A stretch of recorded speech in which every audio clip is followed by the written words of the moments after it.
جی میرا آج کا ٹاپک یہ ہے کہ توحید کا کانسیپٹ جو قرآن کے اندر ہے وہ کنفیوزڈ ہے.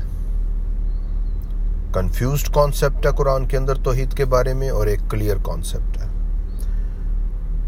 قرآن کے اندر ایک جھوٹی توحید ہے، ایک سچی توحید ہے. قرآن کے اندر ایک ڈاؤٹ فل توحید ہے اور ایک کلیئر توحید ہے. یہی میرا آج کا ٹاپک ہے، اور میرا پہلا ریفرنس آپ کے سامنے قرآن 112:1 ہے، جس میں کہا جا رہا ہے سے ہی از اللہ ہو از ون. سو میرا سب سے پہلا دعویٰ تو یہی بن جاتا ہے یہاں پہ کہ یہ قرآن کا لکھاری اللہ تعالیٰ خود نہیں ہے.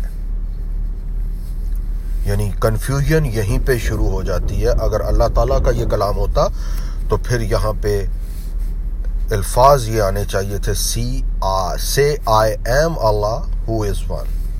سو یہ کوئی تھرڈ پرسن ہے، کیونکہ یہ محمد بھی نہیں، کیونکہ محمد لکھ نہیں سکتا تھا. تو کنفیوژن یہیں سے شروع ہو جاتی ہے. اور میں اپنے مسلمان دوستوں کو کہتا ہوں کہ جب تم لوگ یہ دعویٰ کرتے ہو کہ قرآن میں کنفیوزڈ آیتیں ہیں، قرآن میں ڈاؤٹ فل آیتیں ہیں، شک والی متشابہ آیات ہیں، تو پھر بھائی میرے تم قرآن کا نام کنفیوژن کیوں نہیں رکھ دیتے؟ کنفیوز قرآن کیوں نہیں رکھ دیتے قرآن کا نام، جب تم خود ہی اس بات کو تسلیم کرتے ہو؟ تو کنفیوژن یہیں پہ شروع ہو جاتی ہے. آئیے دیکھتے ہیں آگے آج کے ٹاپک کو. قرآن کے اندر ایک توحید کا کانسیپٹ ہے کہ توحید اللہ ایک ہے، لیکن یہ کون سا اللہ ہے؟ قرآن میں ایک اللہ بیان ہو رہا ہے جو بت اللہ ہے، جو کعبے کے اندر 360 بتوں میں سے ایک بت تھا. یعنی ایک توحید بتوں میں اللہ کی وہاں پہ موجود تھی. تو یہ کانسیپٹ توحید کا ایک بت اللہ قرآن کے اندر ہے، اور وہ 360 بتوں میں سے ایک بت ہے. اور اس کی مزید ہمیں نشانیاں قرآن میں سے ایسے ملتی ہیں کہ قرآن میں کہا جا رہا ہے کہ تمہیں ایک ٹانگ دکھائی جائے گی اور تم نے اس کو سجدہ کرنا ہے. یعنی وہی بت کا کانسیپٹ. 2 ہاتھ ایک ہی طرف دکھائے جائیں گے، 2 ہاتھ ایک ہی طرف ہیں کام کر رہے، بت والا کانسیپٹ. پاؤں دکھایا جائے گا، وہی بت والا کانسیپٹ آ جاتا ہے. تو ایک قرآن کے اندر توحید ہے جو بت اللہ کی ہے. اور ہم سب یہ جانتے ہیں کہ کعبے میں 360 بتوں میں ایک بت کا نام اللہ بھی تھا. اور حضرت محمد کی ساری فیملی باشمول ماں باپ دادا چچا وہ سب بت پرست تھے. اور ایک ہمیں اور اس میں ثبوت یہ ملتا ہے کہ حضور کے جو والد ہیں ان کا نام عبداللہ تھا، یعنی اللہ کا بندہ، اللہ کا غلام. تو وہ بت پرست تھے.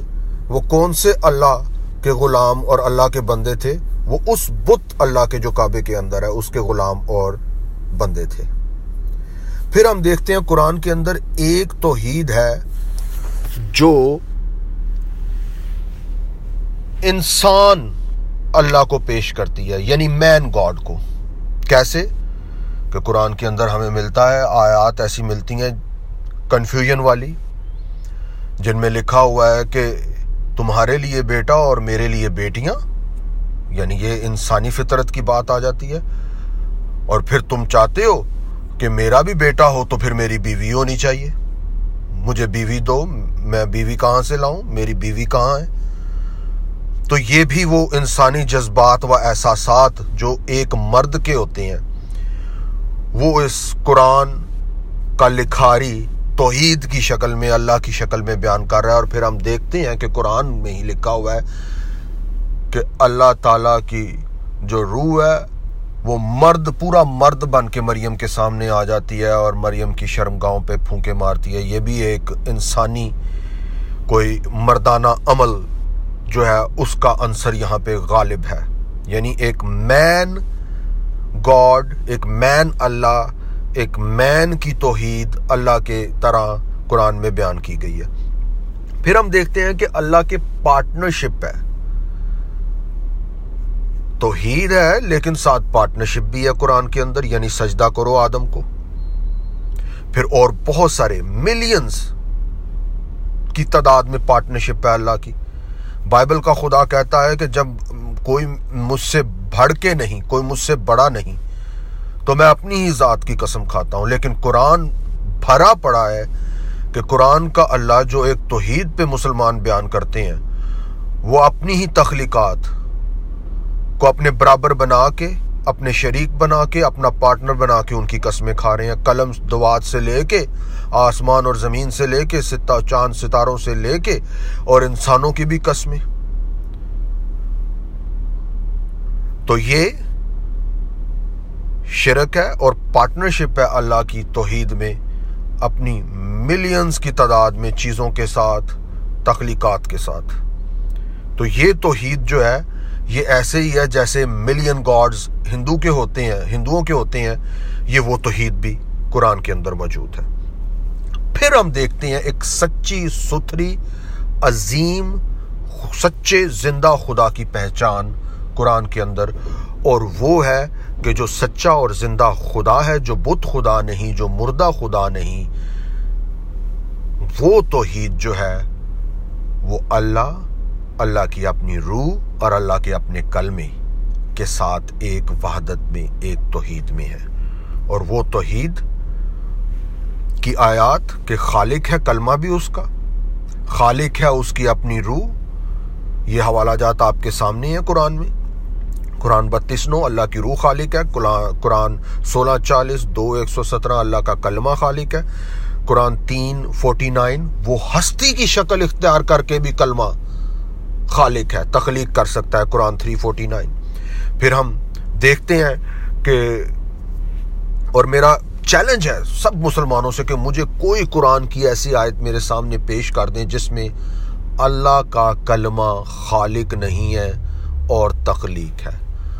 کوئی قرآن کی آیت میرے سامنے پیش کر دیں، یہ دوسرا چیلنج ہے کہ اللہ کی اپنی روح خالق نہیں ہے، تخلیق ہے۔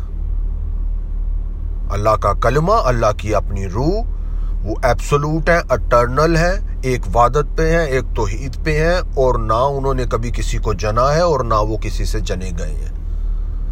یہ اللہ تعالیٰ کی وحدت میں، سچے زندہ خدا کی وحدت میں ایک ہے، ایک توحید پہ قائم ہے، اور یہ مخلوق نہیں ہے۔ اس بات کو کہیں نوٹ کر لیں، لکھ لیں۔ اور اگر اللہ تعالیٰ کی ذات میں سے آپ کلمے کو اور اس کی اپنی روح کو الگ کر دیں تو پیچھے بت اللہ اور مردہ اللہ بچتا ہے اور کچھ بھی نہیں۔ اور میں پھر یہاں پہ کہوں گا کہ اللہ کا کلمہ اور اللہ کی اپنی روح خالق ہے، اور اس کو آپ اللہ کی ذات سے جدا کر دیتے ہیں تو پیچھے بت اور مردہ خدا ہو جاتا ہے۔ تو یہ وہ سچی توحید ہے جو قرآن جس کا بیان کرتا ہے، جو بائبل مقدس کی توحید، عظمت اور خدا کی سچی پہچان کے ساتھ ہے۔ اور جہاں پہ یہ قرآن میں آ جاتا ہے کہ شک والی آیات، کنفیوژن والی آیات، وہاں پہ ہی قرآن یہ بھی کہتا ہے کہ اپنی کنفیوژن اور اپنے شک کو قرآن 10:94 کے مطابق مسیحیوں سے دور کرو اور بائبل مقدس سے دور کرو۔ تو آخر میں یہی کہوں گا کہ قرآن 4:171 کو غور سے پڑھیں، اور میرا چیلنج ہے کہ یہاں پہ کوئی مسلمان مجھے دکھا دے کہ جہاں پہ اللہ کہہ رہا ہے مت کہو 3 بلکہ 1، تو اس آیت میں 3 کون ہے؟ اللہ کی اپنی روح، اللہ کا اپنا کلمہ اور اللہ خود۔ اور یہی بائبل مقدس کی تعریف ہے کہ خداوند میرا خدا ایک ہی خداوند ہے، خداوند تمہارا خدا ایک ہی خداوند ہے۔ یہی وہ توحید ہے، یہی وہ وحدت ہے، یہی وہ ونس ہے سچے اور زندہ خدا کی، جس میں اس کا اپنا کلمہ ہے اور اس کی اپنی روح ہے، اور وہ خالق ہے، وہ مخلوق نہیں ہے۔ اگر اس پہچان کو جھوٹے مولوی، جاہل مولوی نہیں سمجھنا چاہتے، انعام اللہ ممتاز نہیں سمجھنا چاہتا، اور وہ قرآن 10:94 کے خلاف جا کے اپنا شک دور کرنے کی بجائے بائبل مقدس میں شک پیدا کرنا چاہتا ہے، تو میں اس کی بیوی سے گزارش کروں گا کہ آپ اس بات کو سمجھ کے اس کو بھی سمجھائیں، خاندان کے دوسرے لوگوں کو بھی سمجھائیں، اور سب کو سمجھائیں، مسلمان بہن بھائیوں کو، اور اس گناہ کی غلامی سے، جھوٹ کی غلامی سے، اس جھوٹے پردے کی غلامی سے، برقعے سے اپنے آپ کو آزاد کریں، باہر آئیں۔ آپ کو اس جھوٹ سے، اس گناہ سے، اس برقعے سے آزاد ہونا ہوگا، اس سے باہر آنا ہوگا۔ تبھی آپ خدا کی عظیم اور سچائی کو جان سکتے ہیں، اس کی عظمت اور اس کی عظیم پہچان کو پہچان سکتے ہیں۔ خداوند آپ سب کو برکت دے۔